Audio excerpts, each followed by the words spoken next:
Joining us now, the brand spanking new head coach of the Chicago Bears. He is Ben Johnson. Ben, welcome. Great to see you. Congratulations. Thanks for a little bit of your time. We know you're a little busy right now. We got a few things going on, but glad to be with you guys. It's awesome. Well, let's get right into it. I watched your press conference yesterday, and you're getting all the different questions, addressing all the different things. The one thing that I keep coming back to, because you had multiple options, you chose the Bears. Alignment with the front office was a key factor for you. What is it that spoke to you ultimately and said, this is where I'm going to get what I'm looking for? Yeah, so 3-hour interview over Zoom with George, Ryan, Kevin, and a few other guys in that search committee. And they were very direct. They were very honest about where they saw the program and where it stood and what needed to happen to get over the hump. Because I really do believe this is a talented roster. I've thought that for the last couple of years. And so talking with them, and I just had a lot of confidence in where they stood and the direction that we could go forward to get over that hump. And so man, it just made sense. I love this place in terms of the locale. Been here several times. The institutions here, the people here, family friendly. That certainly adds to it. But at the end of the day, it's about winning football games. And I was just sold with their vision and the ability to do that here. I mean, I hear you on all things said there, right? I mean, I think Mike and I both see the talent on the roster that you're alluding to. All right, but, as an ex-quarterback and a guy like you who's looked at a little bit as a quarterback whisperer because of what you did with Jared Goff, right? How much did you study Caleb Williams, right, in the draft last year, and just, your overall thoughts of him as a player altogether? Yeah, I mean, it was really a foregone conclusion where he would go in the draft. So I can't say I spent too much of my time watching him from college, but there was a ton of crossover tape this year. Right.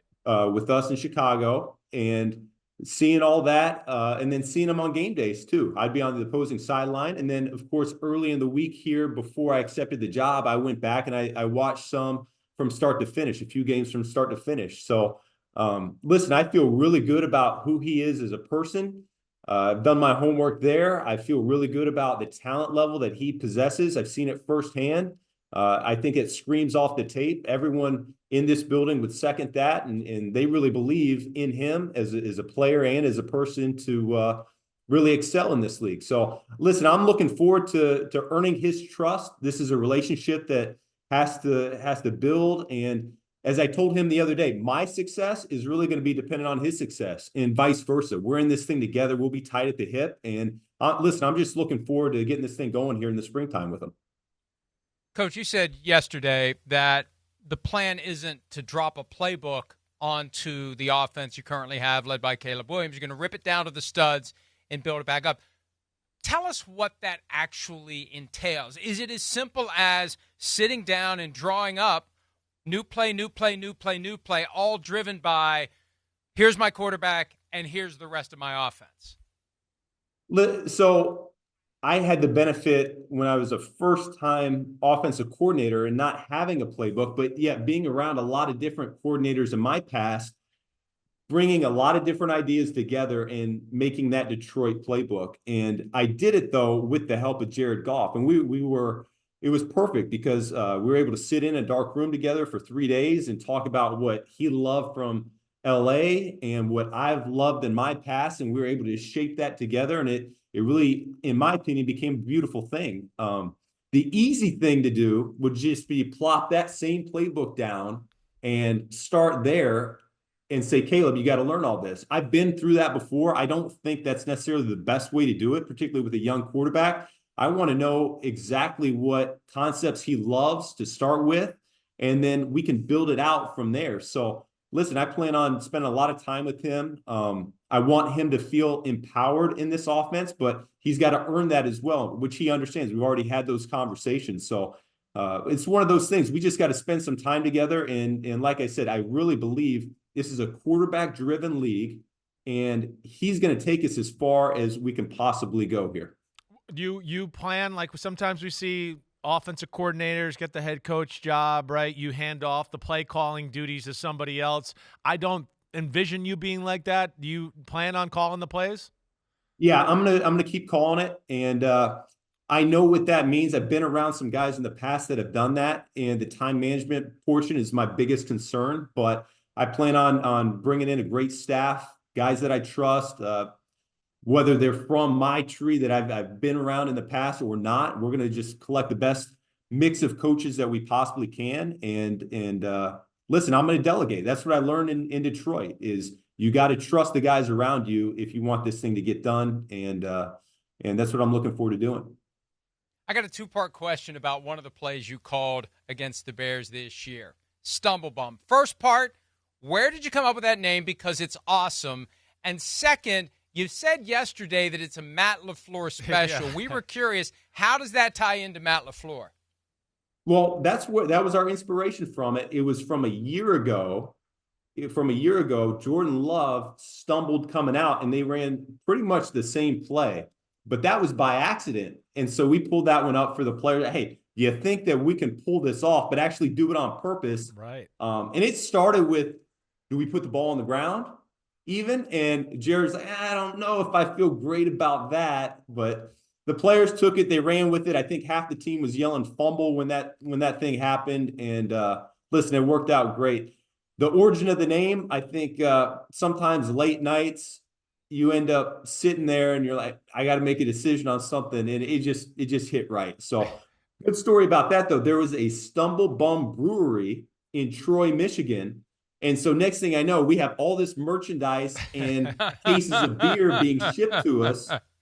And we've had it in the offensive staff room here for the last few months. So it's pretty cool. I'd love to dive into a little bit of a hot button topic around the NFL, right? The fact that what you just came from, I'm preparing for a big playoff game as the offensive coordinator, but yet this unfair, you have to prepare for being interviewed as a head coach by other teams. I don't love it. I don't think Mike loves how it's set up.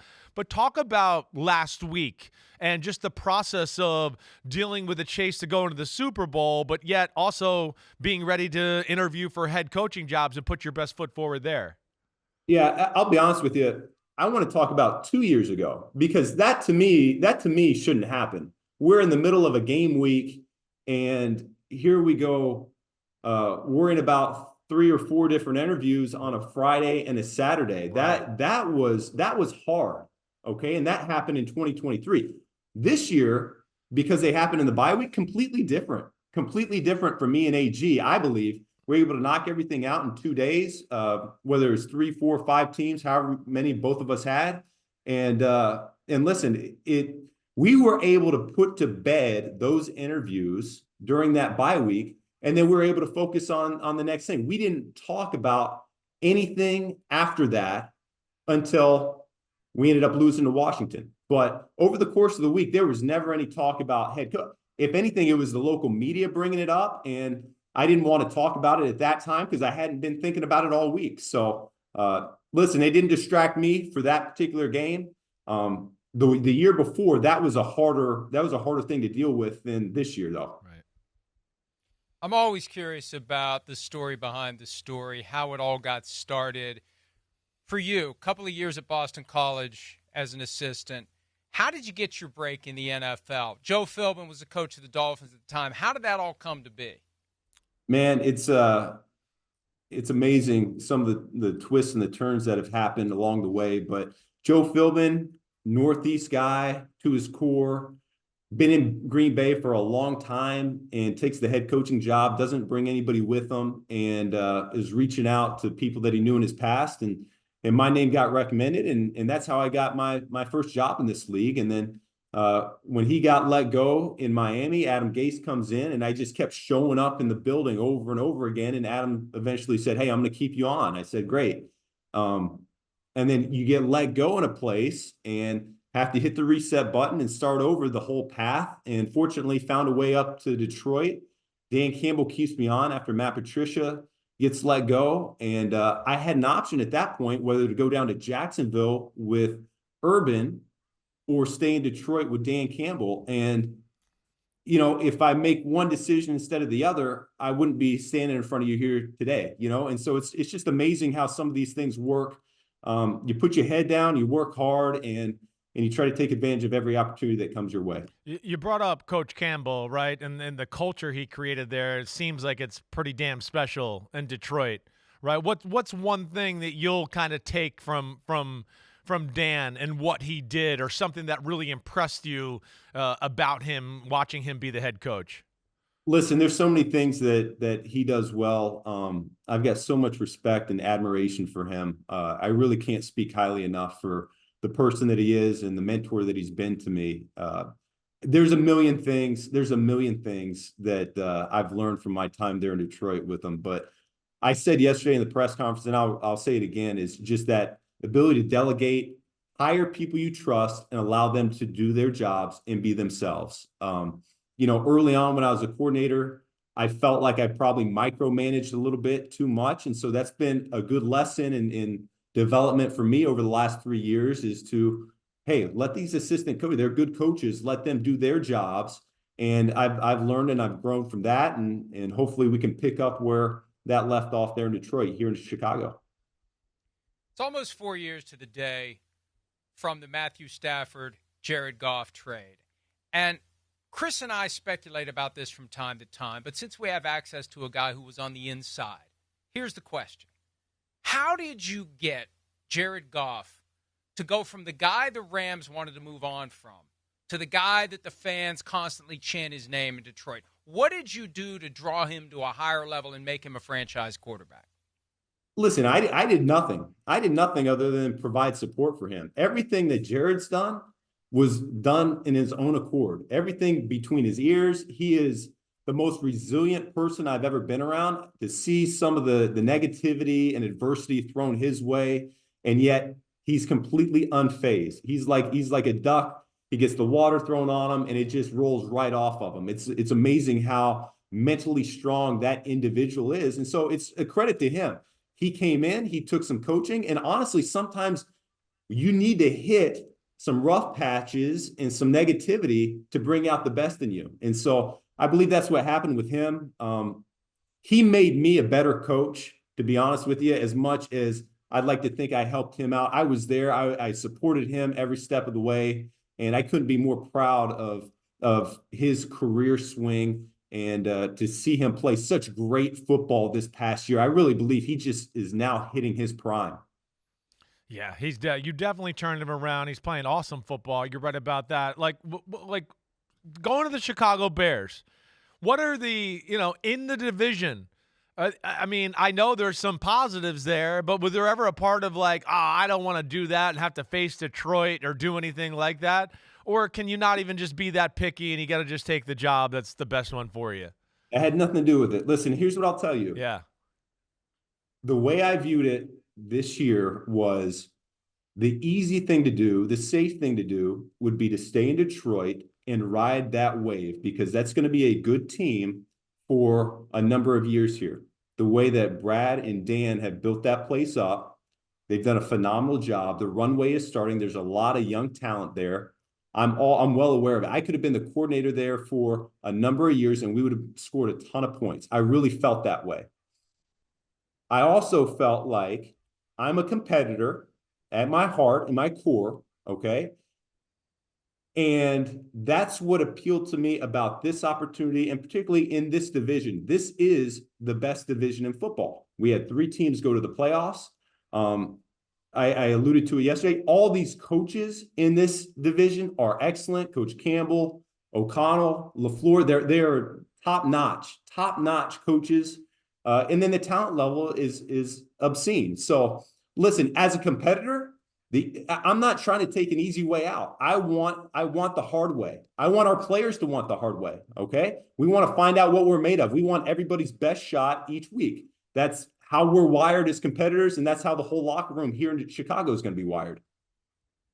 What do you think the biggest difference is between the job you've had in Detroit as offensive coordinator and the job you have now in Chicago as head coach? Listen, the responsibilities are completely different. And they've been different for me every step of my way, whether it's quality control or position coach or coordinator, and now it's a different role. But every step along the way, I really feel like I found a way to master that particular role. And so now the job requirements are different. It becomes about the team. How do we integrate all three phases together, and yet still build this culture here in Chicago the way we want to? It's going to be about integrity and accountability. Those are going to be the cornerstones of what we do here. We need a professional work ethic. There's going to be a clear and consistent message from the day they walk in until the day that they leave. All right. It's going to be communication, structure, consistency. We're going to give them everything that they possibly need to succeed here. The standard is going to be high, and the support level is going to be high here as well. So listen, we're really excited to get this thing started. I understand that this job's different than anything I've done in the past. And I'm going to have a great group of coaches here with me to go on this endeavor. Last one for me. I know you got better things to do than talk to Florio. I mean, I know you love talking to me, but Florio, I get it, so don't worry. But your trick plays, stumble bum, all of that. You kind of alluded to how you found that one. But, like, how did you find the rest of them? Where do you come up with the ideas? Is it always seeing somebody else do it, or some of them just pop into your brain from time to time? Listen, those are weapons just like anything else, and you can call them trick plays. I don't think our guys necessarily, I should say, in Detroit saw them that way. They really didn't. These are just plays that we execute at a high level, and honestly, we had good talent, and they made them work. So the inspiration from it changes each week based on what we see on tape. But I do think it's something that I would want to integrate anywhere I went, just because it's such a weapon and it gives defensive coordinators fits to think about. We got to let you run, but I just have to say this. We got you so new on the job. When we do the wide shot, you got nothing wherever you're sitting. We can hear the echo in the room that is empty. There's nothing in there. There's no furniture. There's no knickknacks. I got some work to do. All right. You got work to do, and please, for me, make sure you beat the crap out of the Vikings twice a year. He's a big Vikings fan. He's going to be rooting against you. So just know that I'm in your corner every time that matchup goes down, okay? Flora, I thought you were a Chicago fan. Flora, they told me you were a Chicago fan. Well, that was how they got you to do the interview. But you made a change in the division, so it's not impossible. I can be persuaded, and more importantly, I can be bought. All right, Coach, congratulations. We hope to talk to you again down the road. All the best as you get rolling in your new position with the Bears. A lot of respect for you guys. Thank you for having me on. See you, Coach. Be good, man. Thank you. See you, buddy. Yeah. Hi, it's Mike Florio. Thanks for watching PFT on YouTube. Hit subscribe for the latest news and analysis from Pro Football Talk.